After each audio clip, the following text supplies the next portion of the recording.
በርካታ ጥያቄዎች ይነሱበታል ተብሎ የሚጠበቀው የሕዝብ ተወካዮች ምክር ቤት ጉባኤ በነገው ዕለት እንደሚደረግ ታውቋል።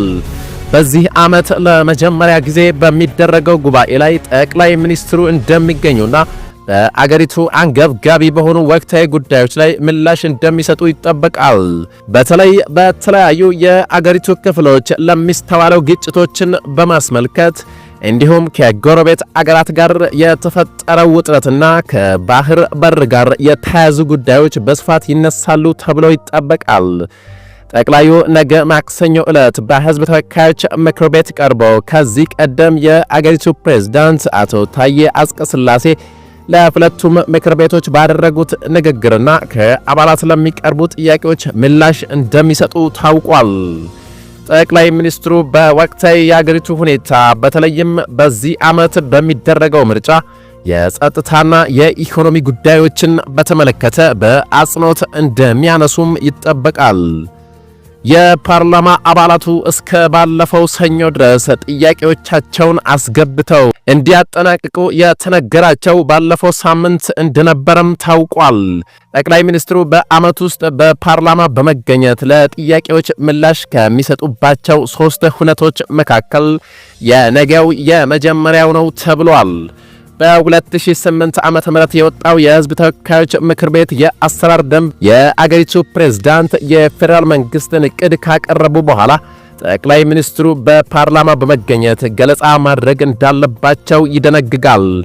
ፕሬዝዳንት ታዬ አጽቀሥላሴ የፌዴራል መንግስትን የዘንድሮ ዓመት ዕቅድ ለተወካዮችና ለፌዴሬሽን ምክር ቤት አባላት ያቀረቡት የዛሬ 3 ሳምንት ገደማ ነበር።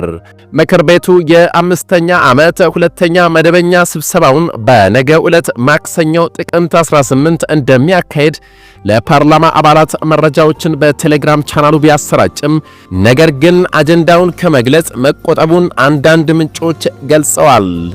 ይህ በእንዲህ እንዳለ የአገሪቱ ገዢ ፓርቲ በመላው አገሪቱ ካለው አባላት መካከል ወደ 9000 በሚጠጉት ላይ እርምጃ መውሰዱን አስታውቋል።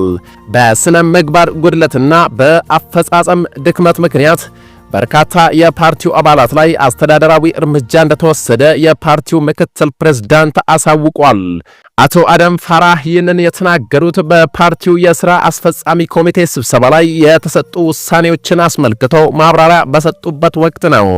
አቶ አደም ላለፉት 3 ወራት የፓርቲውን ተቋማዊ አቅም የሚያጠናክሩ የማጣራት ስራዎችን መሰራቱን ተናግረው ከፍተኛ ውይይትና ግምገማ ከተደረገ በኋላ ዕውቅና ለሚገባቸው ዕውቅና መሰጠቱንና የደከሙት ላይ ደግሞ ተገቢውን እርምጃ መወሰዱን ተናግረዋል። በአጠቃላይ 8613 በሚሆኑ አመራሮች ላይ የዲሲፕሊን እርምጃ ተወስዷል ብሏል። በአባላቱ ላይ እርምጃ መወሰዱ ከተገለጸ በኋላ በተለያዩ የአገሪቱ ክልሎች አመራሮች ላይ ለውጦች እየታዩ ይገኛሉ። ከውሳኔው ጋር በተያያዘ የተለያዩ ክልሎች ኃላፊዎቻቸውን በማንሳት በአዲስ የመተካት ወደ ተለያዩ ቢሮዎች የማዘዋወር እንዲሁም የማሸጋሸግ እርምጃዎች መውሰዳቸውን አስታውቋል። የአማራ ክልል የቀድሞ የክልል ኃላፊዎችን በማንሳት በአዲስ ሲተካ የተወሰኑት ደግሞ ወደ ተለያዩ ቢሮዎች እንዲዛወሩ መደረጉ ተገልጿል። የክልሉ ርዕሰ መስተዳደር አቶ አረጋ ከበደ አዲሶቹ ተሿሚዎች ኃላፊነቱ የተሰጣቸው የአመራር ብቃት፣ የሥራ ልምድ፣ የትምህርት ዝግጅትና ስነ ምግባራቸው መሰረት በማድረግ መሆኑን ጠቅሰዋል። ርዕሰ መስተዳደሩ ከሾሟቸው 35 አዳዲስ ተሿሚዎች መካከል 7ቱ አማካሪዎቻቸው መሆናቸው በክልሉ ኮሚኒኬሽን ጽሕፈት ቤት ገጽ ላይ የወጣው መረጃ ያሳያል። የደቡብ ምዕራብ ክልልም እንዲሁ በብልጽግና ፓርቲ ምክር ቤት በተቀመጡ አቅጣጫዎች መሰረት በክልሉ ከከፍተኛ አመራሮች እስከ ታችኛው መዋቅር ያሉት አመራሮች የግምገማና የምዘና መድረክ ማካሄዱን አሳውቀዋል። በዚህም በክልል ደረጃ አመራሩን መልሶ የማደራጀት ሥራ መከናወኑን የገለጸው ክልሉ አዲስ አመራሮችን መሾሙንና ማሸጋሸጉን አስታውቋል። ይህ በቅርብ የተቋቋመው የደቡብ ምዕራብ ኢትዮጵያ ክልል 15 አዲስ የተሾሙና የተሸጋሸጉ አመራሮች እንደተሾሙ ገልጿል። የጋምቤላ ክልል መንግስት በበኩሉ የክልሉን ሰላምና ልማት ለማስቀጠል እንደሚችሉ የታመነባቸው በማለት ለ66 አመራሮች ሹመትና ሽግሽግ መደረጉን አስታውቋል። ሌላኛው ደቡብ ኢትዮጵያ ክልልም የአመራር ለውጥና ሽግሽግ ከተካሄደባቸው ክልሎች መካከል አንዱ እንደሆነ ታውቋል። በዚህም በክልሉ ላሉ ለ11 ቢሮዎች አዲስ የአመራር ሹመትና ሽግሽግ መደረጉን አስታውቆ ከዚህ ውጪ ያሉት ግን ባሉበት እንደሚቀጥሉ መወሰኑን ገልጿል።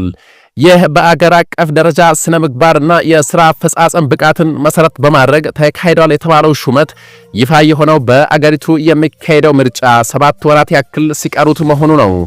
የብልጽግና ፓርቲ ሥራ አስፈጻሚ ኮሚቴ ስብሰባውን ተከትሎ በተለያዩ ክልሎች ውስጥ የተካሄደው የአመራር ለውጥ ወደፊትም ተጠናክሮ እንደሚቀጥል የፓርቲው ምክትል ፕሬዝዳንት ተናግረዋል።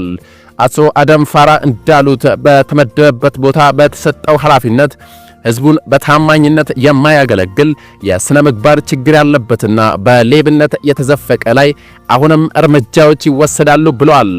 ከዚህም በተጨማሪ የተሰጠውን ተግባር በውጤታማነት የማይፈጽም የፓርቲ አመራር ተገልጋይን አክብረው በፓርቲ መሪዎችና እሴቶች እየተመራ የሕዝቡን ተጠቃሚነት ለማረጋገጥ የማይንቀሳቀስ አመራር ላይ እርምጃ የሚወሰድ ይሆናል ብለዋል። ባለፉት ቀናት የአመራር ለውጥና ሽግሽግ ያደረጉት ክልሎች ግን ውሳኔውን ከማሳወቅ ውጪ የትኞቹ አመራሮች በብቃት ማነስ ወይም በሌላ ምክንያት በየትኛው ችግር ከቦታቸው እንደተነሱ የሰጡት ምክንያትና ማብራሪያ አለመኖሩ በፓርቲው ላይ የግልጽነት ጥያቄ ያስነሳል እየተባለም ይገኛል። ክቡራትና ክቡራን የዛሬ ሚዲያ ቤተሰቦች የአሁኑ መረጃ ይህን ይመስል ነበር። አዳዲስና ወቅታዊ መረጃዎች በፍጥነት እንዲደርሳችሁ ይህን ቻናል ከታች ሰብስክራይብ አድርጉ እያልኩ በቀጣይ መረጃ እስክንገናኝ ድረስ ሰላም።